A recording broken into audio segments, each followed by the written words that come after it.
Hey folks, welcome to Unqualified, the fantasy football podcast that's been over-promising and under-delivering since 2017. I'm your producer, Rob Diesendorf, sitting here with Sean Brady and Scott Johnson, two fantasy football rivals that have been sabotaging each other for years, but they decided to come together to help you win your league and make your friends look like idiots. Idiots. Good. More from you. Well, on today's episode of Unqualified, we're going to be going through some of our highlight guys. A couple guys we've highlighted for good reasons, bad reasons, and reasons we're not sure of yet. I don't know if that makes any sense. It will. How would you describe those guys? They're I would say the guys that we expect to drastically outperform their draft position. There's two each for both of us. And then I would expect the other guys to be guys that we drastically expect to underperform their draft position, and then what guys are on the fence about. Yes, on the fence guys. That's a nice way to put on it. The fence. So these guys, so we have in the Google Doc. You forgot on the fence. It says right they're here. They're perched, and I was trying to think of a fancy way to say it. So these guys are perched atop the fence. They're going to be hot button topics. People are going to feel Humpty one way about them.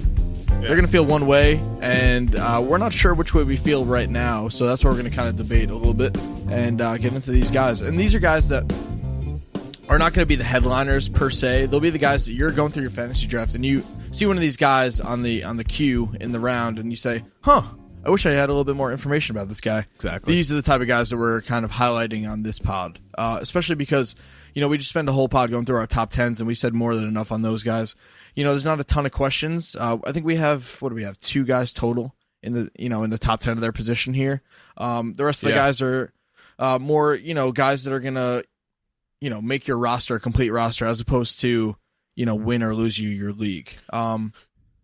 So we only have two guys inside the top 10 of their position here that we're really talking about.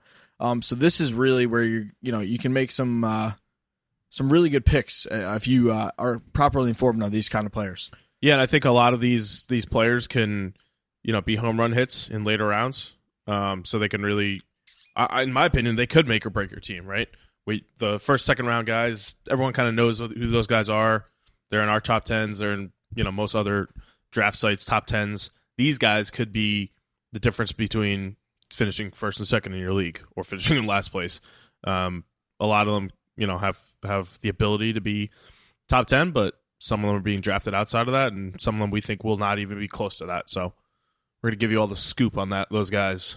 So when you see them on their draft board, you'll know a little bit more about them, have a little more education, some qualified education, qualified information. We're gonna preface this pod by saying no one outside of the first 2, maybe 3 rounds are really bulletproof here. I would argue no one outside the first round is really bulletproof. So obviously there's going to be pros and cons to both these players. The guys we highlighted, we tend to really either agree with the pros or agree with the cons, and that's why we're kind of highlighting these particular guys. So should we get started with my guys? What do you think? Go for it. Get into your likes. My first guy. This guy, I have a sneaking suspicion. Sneaking?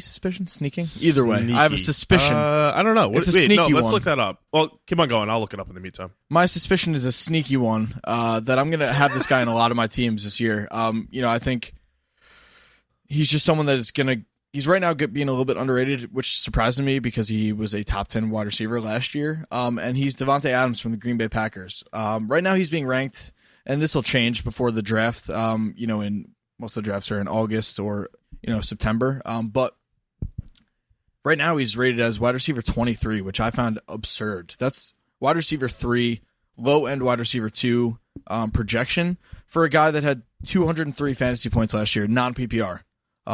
He had 997 yards and 12 touchdowns on 75 receptions, playing with the best quarterback in football as far as stats are concerned.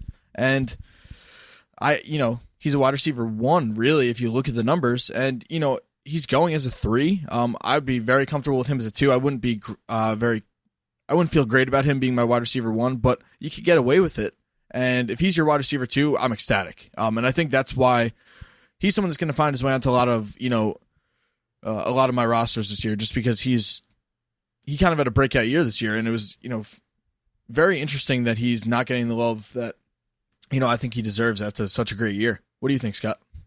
I don't know. I feel like he's only the number 2 option on that team. Obviously, Aaron Rodgers is a freak. He's gonna pass it around to everyone he can. But at the same time, he's still the number 2 option. Jordy Nelson is the main guy there. I think Devontae Adams had a ton of points last year because of all those touchdowns. And as we both know, those are, they can go up and down as years go on. He had 997 yards last year, so 203 fantasy points total, 75 receptions. Those aren't bad stats, but I just don't see it getting any better yardage-wise. I think Jordy Nelson's going to get 1,500 yards. Randall Cobb is still there as as awful as he was the past 2 years. But I don't know how I feel about him. I think where he's going right now is about right. I think a wide receiver 3. I would only want him in my flex position. I wouldn't want him as a starter. I wouldn't feel comfortable with it. Wide receivers, kind of like running backs, but in a different way. I always want the guy that's getting a lion's share of carries or targets, in my opinion. So Devontae Adams, I know you're really high on him. I'm not so high on him. I think a wide receiver 3 is about right. All right. I mean, I'll counter real quick. I will say that he's this good because Jordy is on the other side of him. We saw 2 years ago when Jordy was out. That's a good point. This guy was like, people were, way overreaching for him in fantasy drafts, saying he's going to be, wide receiver 1. And honestly, same we with saw Randall that. Cobb too. Yeah, and we saw Devontae Adams literally be a wide receiver 1 last year with Jordy Nelson in the lineup. And Jordy Nelson, was the, I believe, number 2 overall wide receiver last year, which is insane. That just shows you really how good Aaron Rodgers is, which is why Adams, to me, is such a safe and solid option. And just real quick on Randall Cobb, I don't believe he's a very good football player. I think fantasy football player. I will say he's a good football player. Yeah, but shots fired there. Jeez. His role is, he's not, he's not a game breaker. He had a fluke year a few years ago where he had, I believe, 13 or 14 touchdowns. And it was really just kind of because teams were starting to key on Jordy. I think Adams is a nice combination of talent and role and team, and I think that all comes together. And I don't think he's a 1, which is what his stats say he was last year. But I'd feel very comfortable with him as my wide receiver too. So let's break this down for draft strategy. You have first 2 rounds, you go running back heavy, right? You get a running back 1 and 2 in the first 2 rounds, maybe a Ezekiel Elliott and then Lamar Miller. So you're set in running back for a while. And you could get a late flyer guy, which we'll get into a couple. And Devontae Adams, let's say, is the next wide receiver up without anyone. Are you taking Devontae Adams as your basically de facto wide receiver 1 then? I feel like there'd be another running back there because he's right now wide receiver 23. So you're looking in what then? You'd be the beginning of round 3. I don't think you have to take him there. Yeah. I think you get him in a round later. He's probably an early round 4 guy, I would say. Maybe late, maybe like the last pick of the 3rd round. I wouldn't take him as one of my top 3 players on my team. If I wound up with the first, or actually that'd be the last pick, because then he'd be if you get picked 9 or 10, and you take him as part of that turn at the 3rd and 4th round. Yeah, and you have Yeah. So basically, either way, you're taking 2 wide receivers there. You're looking at taking maybe like Devontae Adams and Allen Robinson, which I'd feel pretty good with. I think you have some consistency, some definite upside, and you're pairing that with some really good running backs. Yeah. So that's I'd feel pretty happy about that, the way that turns out for my team. And again, if you go running back heavy, yeah, and you can wind up with Devontae Adams as your wide receiver 2. That's locked in. If you have to take that in round 3, then you could just take some shots on guys that could be a wide receiver 1, that have that extra potential to be wide receiver 1s, like an Allen Robinson. So I think he's someone that I am definitely high on. That's why he's on this list. He's someone that I don't think is getting enough love. I hope he continues to not get enough love so I can own him. But he's someone that I'd be surprised if didn't outperform where he's currently being drafted. All right, fair enough. I think we disagree a little bit. I'm not taking him before round 4 or 5. Before round 5.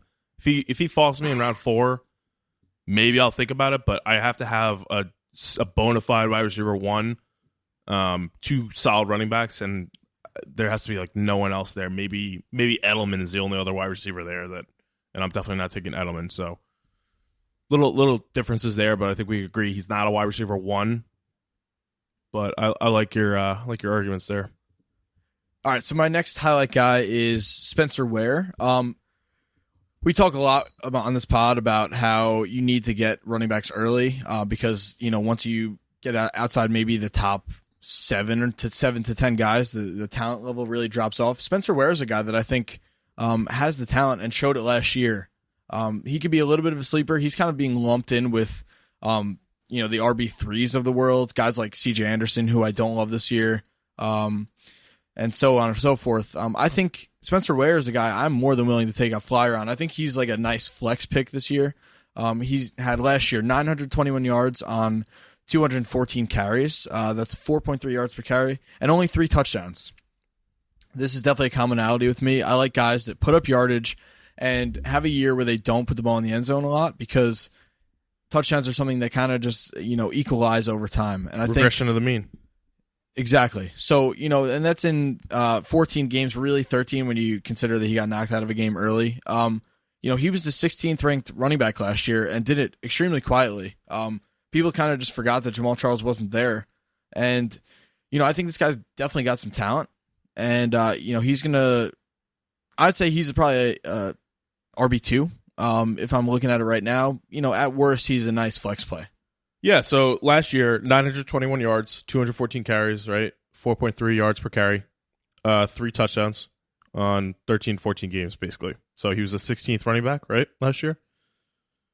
So, honestly, I think with him, I disagree with you on a talent level.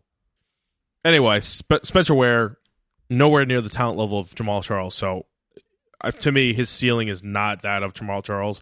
Obviously, to be fair, very few people have the talent level of a peak Jamal Charles. Yeah, no, I agree. Even a later aged Jamal Charles, they're 2 totally different running backs. But obviously, we want to talk about Spencer Ware because he's the replacement for Jamal Charles. But even last year, in that pretty much full season, if you think about it, like he was injured 2 games, I think.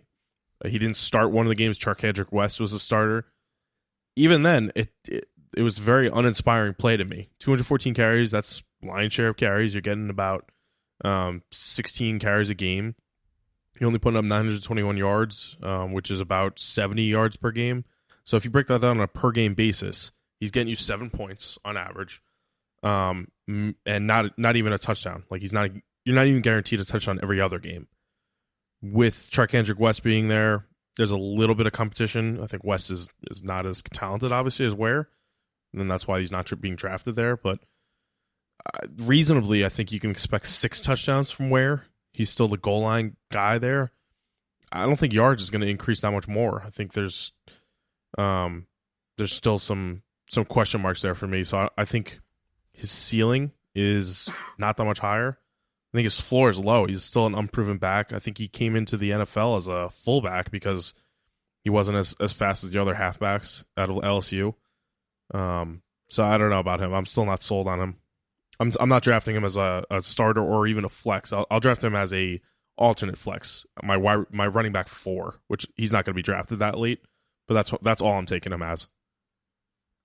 I think amongst the running backs that he's going to be lumped in with, he's the one that I would feel best about owning, just because I don't see a way he doesn't repeat what he does last year unless he gets hurt. I think Kansas City is such a machine offensively. They just really run that West Coast to a T. And, you punch in maybe 1,000 yards and, like you said, 6 touchdowns. That's right off the bat. That's RB2 numbers. And I think, that's something that is going to be hard to come by this year where, our running back is just such a premium as far as the whole position goes. So, Devontae Adams, Spencer Ware, guys that I think are getting a little bit underlooked. And I love that you're coming back to me with this stuff because that means that I'm sure a lot of people are thinking along the same lines as you.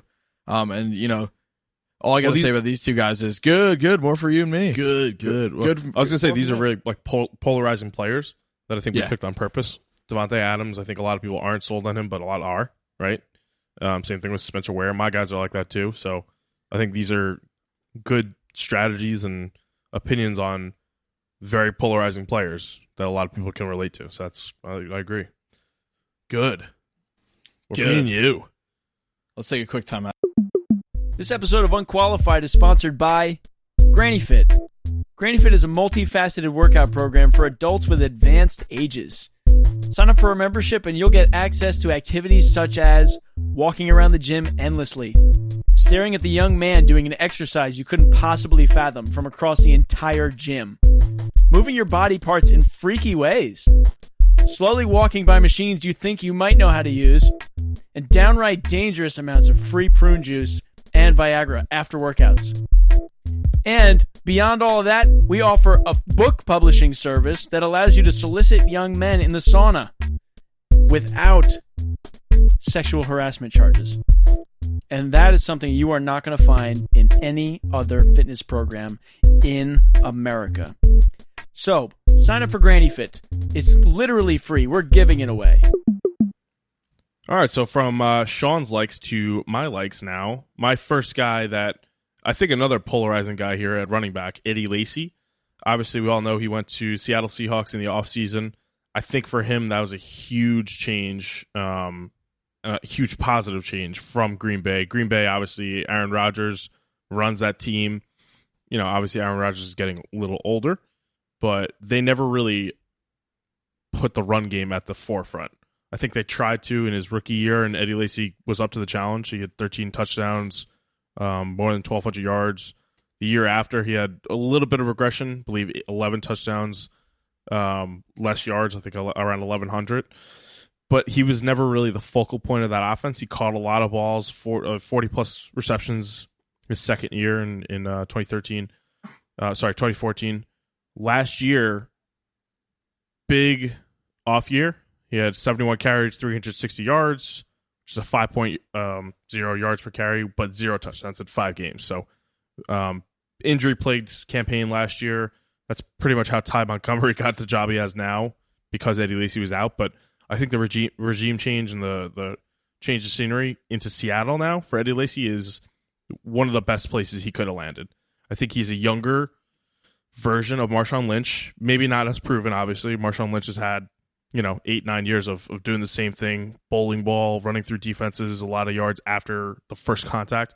Eddie Lacy, in his prime, which is his rookie year and second year, was doing the same exact thing. So obviously there's concerns about his weight being a little overweight to training camp. He kind of fell out of Mike McCarthy's favor, but I don't think that was the best position for him to be in Green Bay. Again, he wasn't the focal point. He will be in Seattle. He's still going to catch a ton of balls. I think he's a 3-down back. I think he does have some competition there, but in my eyes, Eddie Lacy is going to come out on top of that competition, be a solid running back too. I think he's a pretty polarizing player. He's going around 60 overall. I would be happy with him in the third or fourth round, honestly, as my RB2. Okay, a couple questions. Because I'm not quite as high on Eddie Lacy. I don't know how I'd feel about him as an RB2. I think if you can get him where he's going at 60, I think it's a pretty good value. My first question would be, it's kind of a combined question. Does the Seattle offensive line and the presence of CJ Prosise do anything to scare you off? Because for me, that's a little bit too much for me to see him as an RB2 or a lockdown RB2. Yeah, I think Prosise, we saw he has a ton of value on that team. Last year, he got injured towards the end of the year, but he's a small guy. He was a converted wide receiver from Notre Dame. I think he's only a third down back, right? I think he's going to catch a ton of passes. So Eddie Lacy will probably take a hit there. Maybe he'll get 20, 30 catches, not 42 like he did in his prime per year. I think that's the only place he's really going to struggle and not provide value on that team. I'm not worried about him in the first and second down. I'm not worried about him as a goal line back there. I think he's going to get some steam rolling by week 5.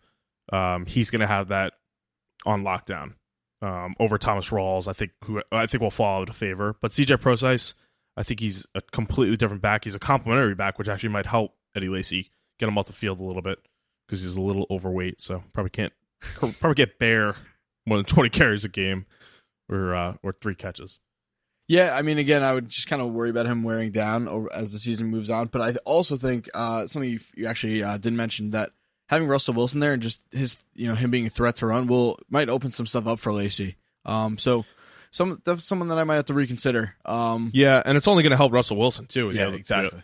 At the end of the day, last year Thomas Rawls was hurt like the whole year. CJ Prosser got hurt. That running game was a mess, and Russell Wilson got hurt and was kind of a mess last year too, compared to what his standard has been in his first 3 or 4 years. So I think it's only going to help him running out, outside the pocket. Eddie Lacy can be there to block and then go up the field to get a little short screen pass. I think it's a no-brainer pick for them. I think it was an awesome pick. I would be happy with him as an RB2 in round 3 or 4, honestly. But really good value to me at 60 overall for sure. Another that I have is Terrell Pryor. So wide receiver, he was on Cleveland last year. Converted quarterback from Ohio State. This year in the offseason, he went to Washington Redskins, which I think was an underrated move by them. Obviously, Washington lost Pierre Garçon, Deshaun Jackson, so 2 of their main threats last year that both had 1,000+ yards. There's a huge vacuum there for Kirk Cousins. I mean, he has Jordan Reed to throw to. He has Chris Thompson out of the backfield. The rest of the backfield is kind of a mess. Matt Jones wants out now. They have Rob Kelly. They drafted Perrine out of Oklahoma. But that's a huge vacuum in the wide receiver slot. They have Josh Doxson, who pretty unproven, right? He was hurt last year as a rookie, but a first-round pick. He's a ton of upside. I think he'll have a bounce-back year or a good first year, basically. Terrell Pryor had 1,007 yards last year, 4 touchdowns, 77 receptions, but the biggest stat that we both found out about was out of the balls thrown his way last year, the amount that were off target was 26.7%. So if you extrapolate that a little bit, he could have had, let's say, get it down to realistically 10%, could have had 90 receptions, probably 1,200 yards and 6 touchdowns on the Cleveland Browns with 3 other quarterbacks throwing it to him. So with him going to a better supporting cast, Kirk Cousins, who's a very solid quarterback, I would say QB1 in fantasy. Terrell Pryor is versatile. He could throw it, he could run it, he can catch it, which he did all last year.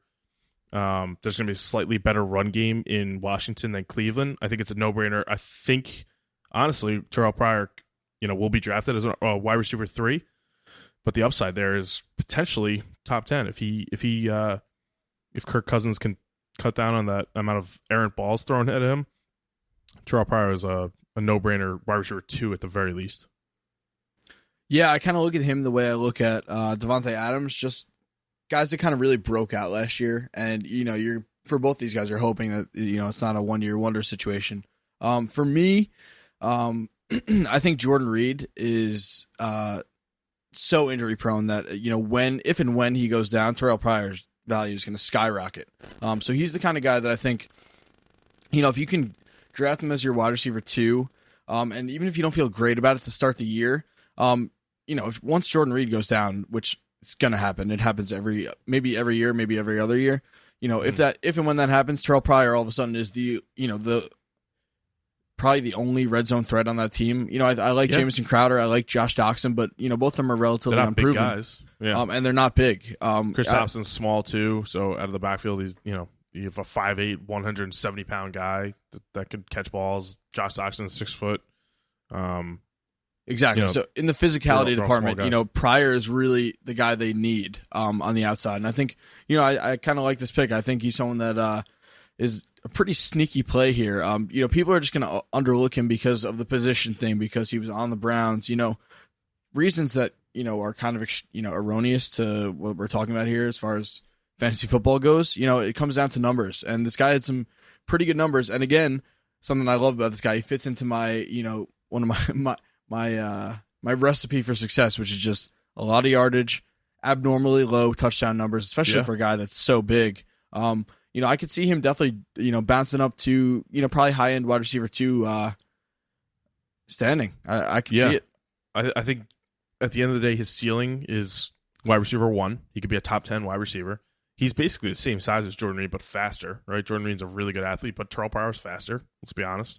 He could do it all for that team if he needs to. Kirk Cousins is going to cut down on that inefficiency. He is going to be the red zone guy. He's 6'5".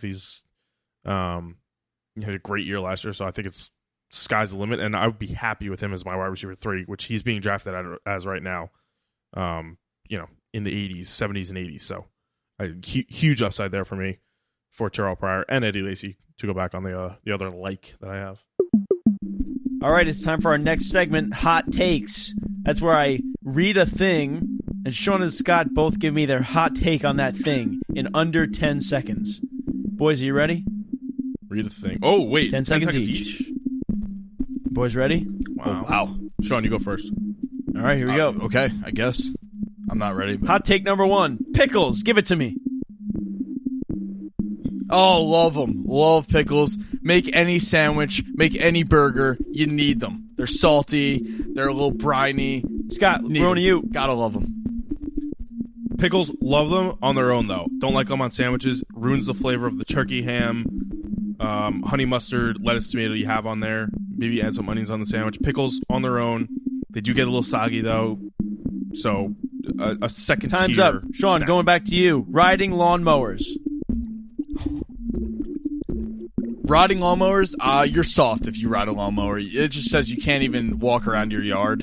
Come on now. Come on. Grow up. Put on the long socks so you don't walk into poison ivy or something. Scott, mow over to your you. lawn like a man.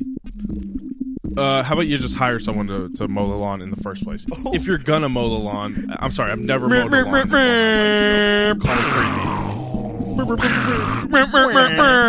But anyway, if you're gonna do it, like be a some good fucking topics man. here. Can I finish your my hot take. fucking hot take, please? If you're gonna do it, be a man and like walk it. Don't ride it. I don't know what that is. Come on, what are you? All right. Pick one or the other. Next one, whiteboard markers. Ooh, a little too squeaky for my liking. I actually coach. That's one of my full-time jobs or part-time jobs right now. Way too squeaky. Can we please figure that out? Can we get our best scientists on this? I'll please? call them up. I agree. Way That's too important. squeaky. And they're either squeaky or smelly. Can we just have Scott, one over to you. either, please? Odorless. Yeah, they need to be odorless, first of all. Second of all, it pisses me off because I never know if I want to write with the fat end of it or the skinny end of it. And I always mess it up, and then if I do both, it looks really stupid. So figure that out, too, scientists. Gotta be consistent and odorless. All right, here we go. Next one. Those brandless strawberry candies you find at your grandma's house.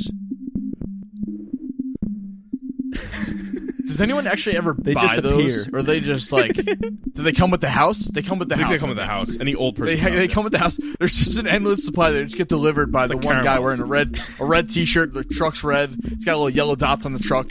The guy just drops them off, I guess, weekly because you can never run out of them. It's insane. I don't know. As far as candy goes, Scott. not very good. Yeah, Not good. I give it a C-.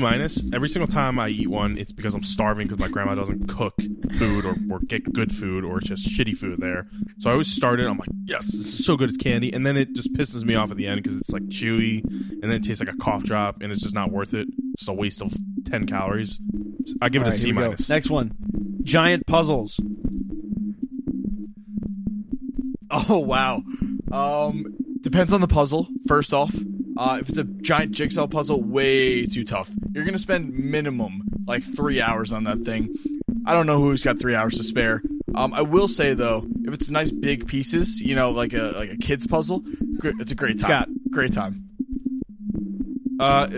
You couldn't catch me dead doing a puzzle. I'm watching TV all day on Saturday. The only day I could think of doing a stupid puzzle would be a Saturday when it's raining and there's nothing else to do. But me, I'm either watching TV, laying down all day, or getting drunk. D+ as entertainment.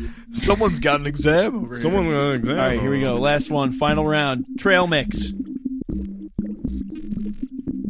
Just a vehicle for M&Ms. Nothing else to say about it. So you're forfeiting your other 6 seconds? Okay, we'll Yeah, add no, that I on don't to need you, 16 Scott. seconds now to talk about trail mix. It is a vessel for M&Ms. I will give them that. Raisins, what are you doing? Get rid of raisins and all trail mix. So stupid. What Archer Farms brands, like there's a bunch of different brands. Love them. The Monster Oh, that's one. the Target brand. The Target brand. You right? already gave up your Trader 6 Joe's seconds, puts Sean. a lot of M&Ms. I'm just jumping in. It's my hot take now. I'm just kidding. Yeah, they do, but it's just like, do I like this flavor? Do I like this bag? You never know when you're buying it It's such a commitment. I don't love Chemlicks. You know, It's a commitment because it's a huge bag, and if you don't like the first couple of handfuls, which you know right away if you like it or not, you're screwed.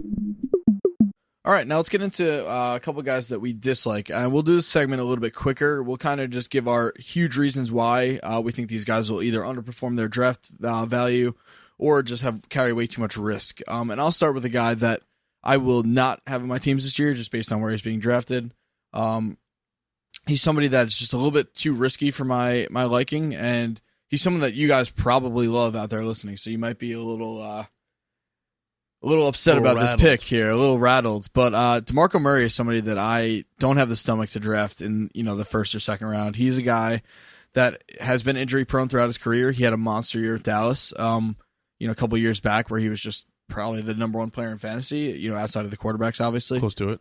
And honestly had a fantastic year last year, which I did not see coming. Now, I'll give him props for that, but I have a hard time believing he's going to stay healthy, for the entire season. And I think, again, we talked about this a couple weeks ago in our free agency pod and our draft pod. Derrick Henry's still there.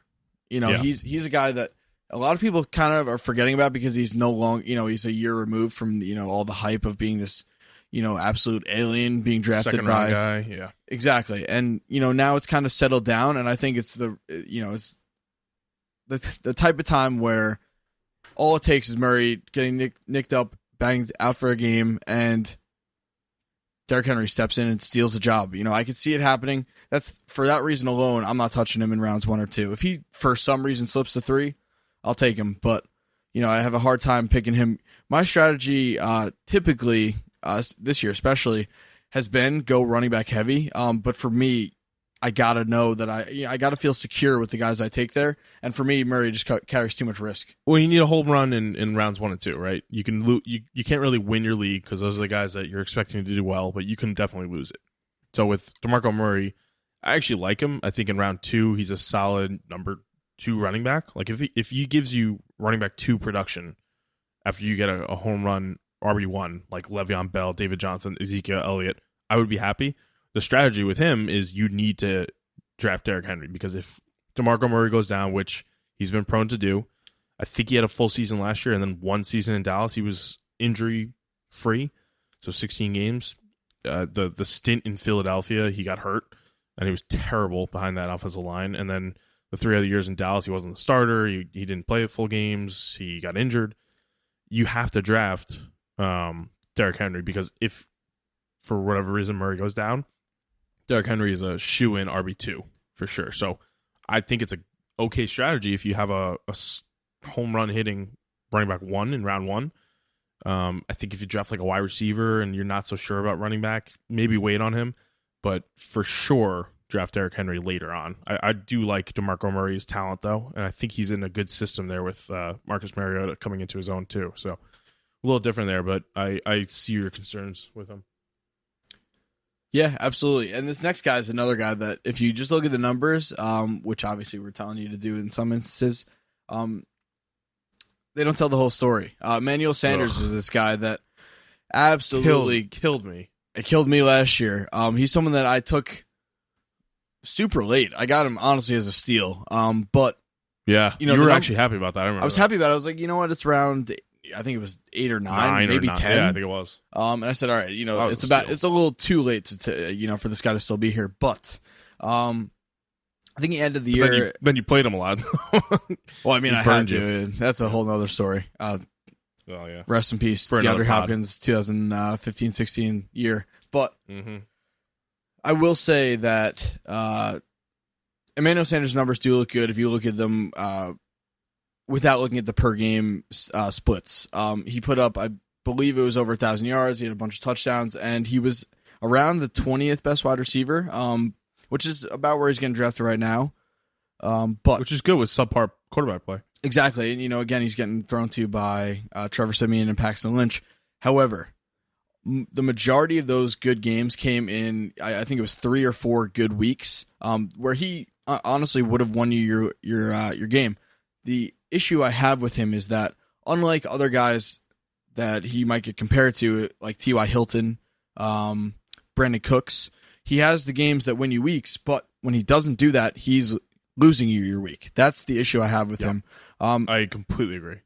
Hilton and Cooks, even on the weeks where they're not going to put up 30 plus fantasy points, they're still getting you, 70 yards through the air, 80 yards, 100 yards in some cases, and that's not going to kill you. But Emmanuel Sanders has way too many awful games mixed with some good games. It's just not really, it doesn't really work.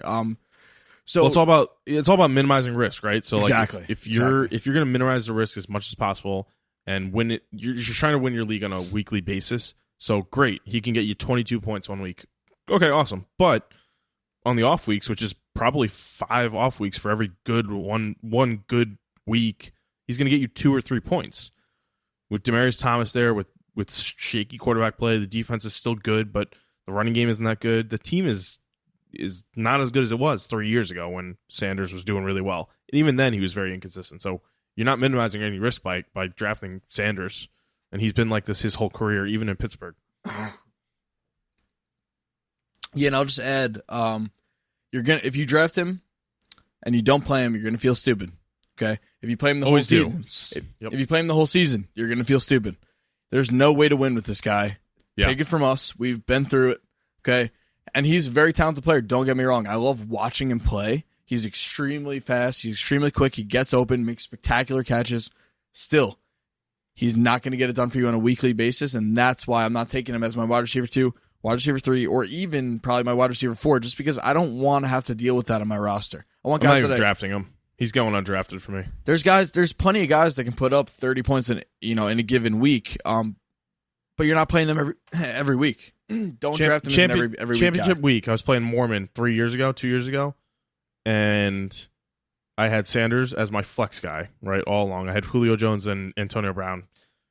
How I got this team, I have no idea. I think it was the first year we did our keeper league, and I kept like Zach Stacy and Antonio Brown for some stupid reason. But that championship week, I picked up who's the guy on the Saints. He used to be on the Saints, and now he's on the Dolphins. Kenny Stills. Yeah. And decided to play Kenny Stills in the championship week instead of Emmanuel Sanders. And Sanders decides to get 2 touchdowns, 120 yards, and I promptly lose by about 6 points. And Stills got like 6 points. So ever since then, he's been dead to me. But again, I felt stupid for not playing him. And I played him all year, and I got the duds from him too, and I felt stupid then. So you got the worst of both worlds. Yeah, exactly. Never drafting him ever again. I like that. I like when guys are just dead to you. There's quite a few of those. It feels good to say, doesn't it? We should do a whole pod. We could fill a pod with that. Dead to me. Whatever. Fuck it. Absolutely. Were we cursing on this? We haven't cursed like at all this episode. Rob, get him the soap. Rinse that mouth out, young lad. Shut up. Anyway, my dislikes now. I dislike that you just told me that, but what I dislike even more, like that. Anyway, Rob Gronkowski. So we definitely disagree on this. We talked about this on another pod. I'm just going to lay it all out there. Gronkowski is not going to be the first tight end at the end of the season. Oh, good. A little delayed there, but thanks for the soap, Rob. Just a little bit delayed. I dislike that, Rob, too. I dislike that you don't like Gronk. Jesus. It's impossible to hate Gronk. All right, go for it. Out here. Yeah. Can I continue now, Rob? About about the other Rob? Anyway, Gronkowski. Yes, he has the talent to be the number 1 overall tight end. Of course, we've seen that, right? He's had a ton of years where his targets, he's the focal point of that offense. Linebackers can't cover him, safeties can't, cornerbacks can't. You can't cover him, you can't game plan for him because then Edelman comes into the slot or whatever it is. I'm not denying his talent. I am denying his ability to be on the field.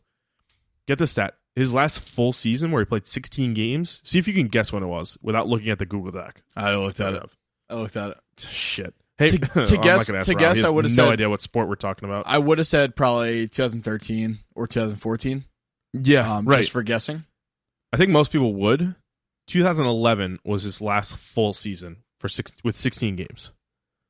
So in 2014 and 2015, he played 15 games, so close. I'm not saying he wasn't close. But last year, he played 8 games. He was on pace. His pacing for last year, he had 25 catches, so he was on pace for 50 catches and 72 targets, which compared to the 100-plus targets he's had in the full seasons and close to full seasons, completely lower, obviously. They won a Super Bowl without him. They got Dwayne Allen in the offseason. They have a ton more supporting cast members. They have Brandon Cooks. They still have a ton of wide receivers behind Malcolm. I forget their names. Malcolm Mitchell, right? Yeah. With 3 touchdowns last year, 540 yards. Even when he was out there, the injury scares were still there. He had a couple of games where he put up 1 catch because he wasn't fully healthy, but he was quote unquote healthy to the team, and he was out there on the field. So maybe they were just using him as a decoy. That might have been the case. But at the same time, I don't want him on my team because you have to play him if he's healthy, quote unquote healthy. But we saw last year, this is the first year in a while, that these injuries are starting to get to him. He's getting obviously older, and he's not even playing in the games that he's supposed to be healthy in. So I think he'll be in the top 10, obviously. But Dwayne Allen, I think the amount of running backs they have now to catch the ball out of the backfield, Rex Burkhead, James White, Deion Lewis, they're signaling something. They won a Super Bowl without him. Tom Brady's getting a little older. I don't think Gronk is going to be up to his form. And I have Travis Kelce as my first tight end, but Gronk not going to have a good year. Yeah, I think you kind of hit the nail on the head with the games where he suited up and played but didn't produce because he was kind of just, a decoy out there. Yeah. I think that's what kills you with Gronk. I will say that just assuming that obviously that's kind of like an aberration in my eyes. You never know with New England. That's the caveat there. Yeah. If you get him and he is banged up, if you combine the games he plays with, replacement level, maybe your 10th or 11th or 12th ranked tight end. So you're talking about maybe a Zach Miller, Jack Doyle, one of those type of guys. If you play those guys in the weeks where Gronk is out and misses, and you play Gronk when he's healthy, assuming that he actually plays and is healthy, you're looking at, the top ranked tight end, which I think is tough to stomach. Overall, you mean? Yeah. Yeah, overall. It's tough to stomach having to roster 2 tight ends the entire year because you want to make those moves week to week. But I think it's something that, if you're looking to make the jump and, you're trying to get an edge at the tight end position, it's something you might want to look at. I will say, I hear you on the injury risk. As a football fan, let alone a Jets fan, I could really care less because we're not really competing right now here. As a football fan, I want to see this guy on the field because he's so much fun to watch. He's so great for the game. Yeah, of course. He's a game changer. Exactly. And I hope these injuries don't really, cut his career short. I will say though, I hear what you're saying about him. For me, my question to you is where would you draft him? That's a good question. What is he going now overall? Like, I'd say he's probably going like the third or fourth round. Yeah, round 3. Right. Would you take him in round 5? I would say I'm thinking about it in round 5. Yeah. 6, if he falls to 6, I think you got to take him. Right? I think the other tight ends are going around that time anyway. Travis Kelce and Greg Olsen and all those guys. To me though, like I don't want Gronkowski on my roster, and I don't want to have to waste a 3rd or 4th round pick on him, and then have to also get a tight end to cover in and fill in the spaces, basically, right? So that means I'm taking a tight end in round 3 for hopefully 8 or 10 games of tight end 1 production, which I might be able to get with like a Greg Olsen, Jordan Reed. And then I have to get a backup too and play the whole game. Like, is he going to play? Is he not going to play?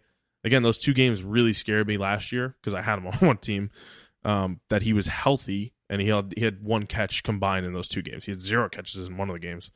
So I am not taking him before round 6. Yeah, I think I'm taking him obviously in round 6, but before that, there's way too much risk there, and the roster spots that you need that in those early rounds. Again, you could lose your draft. You could lose your team and your season in those early rounds if you make a bad pick. So it's all about minimizing that risk. I think it's too risky for me before round 6.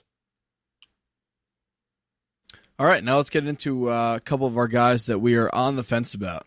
Yeah, we don't have to worry about my other dislike, I guess. Oh, I totally forgot about this guy. That's pretty rude. I totally forgot about him. You just tried to skip right over that. We have plenty of time left on this pod, Sean. Anyway, Leonard, I'll keep this one quick. Leonard Fournette, because we don't have a ton of information on him. Fournette, 4th overall for Jacksonville, out of LSU. Not denying his talent either. Same with Gronkowski. Not denying his talent, but looking at that team, Jacksonville, and the situation he's in, long term, I think it'll work out for him. But rookie running backs, as we've seen, besides last year and besides like 2008 when Matt Forte and Chris Johnson went off and Steve Slayton, rookie running backs do not do well. Maybe Fournette can buck that trend, kind of like Jordan Howard did last year for Chicago. But at the same time, that team is not built for a good running game. The defense is a little better, but the defense was atrocious last year. The offensive line was not good last year. The passing game, because there's so much pressure on it, pretty much failed. Blake Bortles had a bad regressing year. Tom Coughlin in the front office should make that better, but again, Blake Bortles has to prove himself. I think there's too much pressure on him. I don't know that they're gonna exercise his 5th-year option, which I think is up this year. But combined, the running backs last year of T.J. Yeldon and Chris Ivory combined had about 900 yards and 4 touchdowns, and that was with like 250 carries. So I think Fournette will get around 250 carries, maybe 200, because Chris Ivory and T.J. Yeldon are not going anywhere. They're probably going to be the pass, Yeldon will probably be the pass-catching back. Chris Ivory will just be a backup. Those guys did not do well, and they're not as talented, but behind that offensive line, which didn't really get much better, the passing game, which didn't really get much better, I don't think that situation for Fournette next year is fruitful for fantasy, especially not in round 3, which is where he's going. I'm taking him in, again, kind of like Gronk, in round 6. Yeah, I'd say he's getting drafted right now as a locked in RB2, which I don't see. Yeah, starter. Crazy. I would say I'd feel pretty excited about him as like a flex. If I get him as a flex, I'll say, okay, there's great upside here. I would agree with that.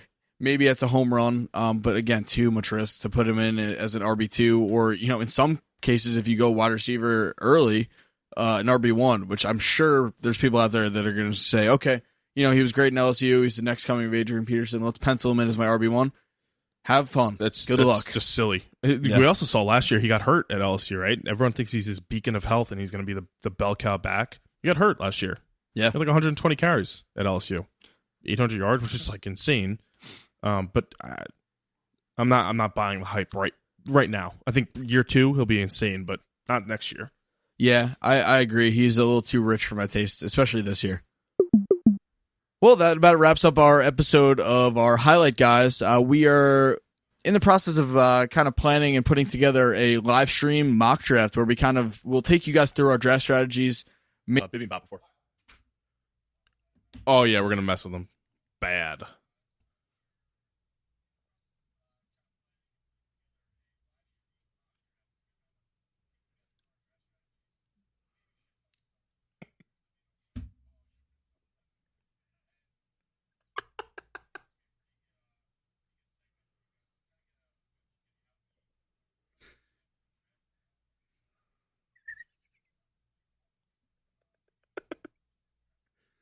You could just see how the draft kind of plays out following those strategies and see if it's something that might be something that you pull into your draft. This episode of Unqualified is sponsored by Ball Shave Club.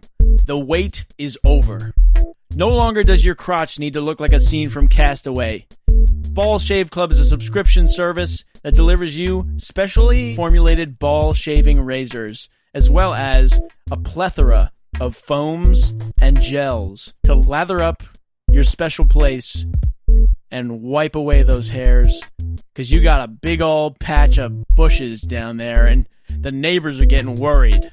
They can see it from the windows. When you get up in the morning, you go to work, it's poking through your khakis when you get into your car. It's not good. Take care of yourself. Ball Shave Club.